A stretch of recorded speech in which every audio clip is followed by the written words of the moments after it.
Kumusta mga bright? Welcome sa atuang channel, Uncle Kusgan. For this episode guys, mag-review ta og sapatos Jordan 37 Low. So, by the way, ang kining sapatos kay top grade ni siya.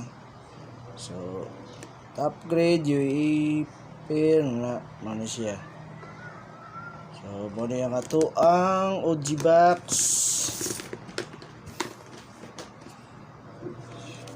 Okay, mani ang now sa 37 Low Lemonade. So, ating i-review. So, diri materials check net transparent lusot-lusot ra. Kita ang iyahang lalom. So dili na siya igang. Hindi siya igang suoton. Dire kaya na siya pagka suede. Dire iyang cloth dire materials. Cloth iyang materials dire dapita guys. Dire na pagka suede. Ang kiniyang ko kay mura o reflectorize niyang disto niyang lace diri siya tela gyapon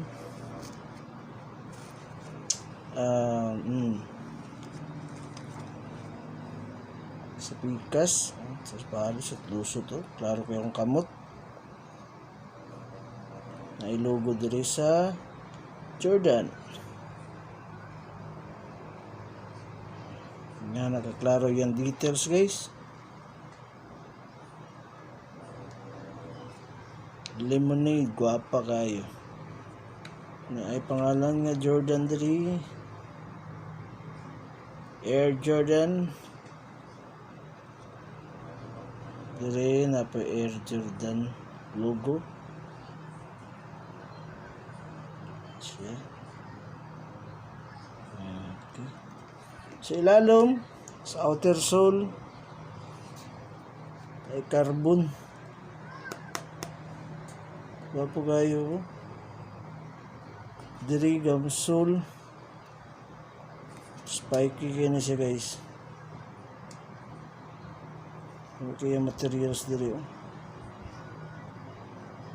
Alam niyo pansinan ng kuko. May hugaw ang kuko. Mayroon lang sa kilid. Sa likod na ay pirma ni Jordan.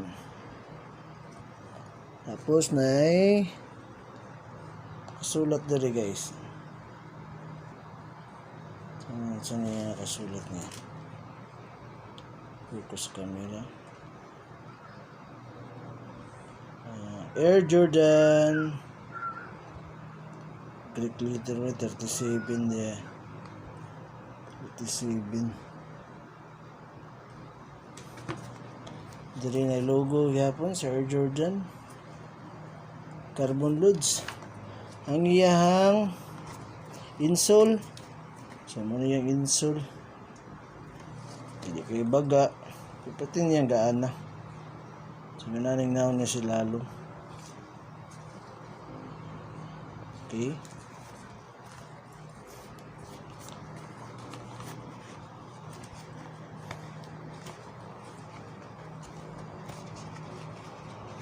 So kung dagan-dagan lami kini siya dalon gigaan kaayo. Tapos gamsol siya. So kuan yun ni tawagan ning spike di kay siya guys. So muna na sa atong lemonade.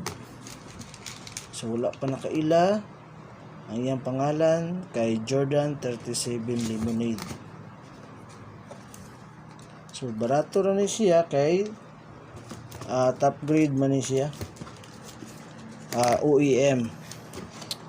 So kung maka-afford mo palit og urig, palit mo urig. Pero dili niyo makaya nga nilang goods na kayo gyapon siya. Quality. Purma, pangharabas. pugs-pugs. Good sa kayo. So, for this video, mao lang ni guys. Ato ang gi-review karon ang Jordan 37 Lemonade.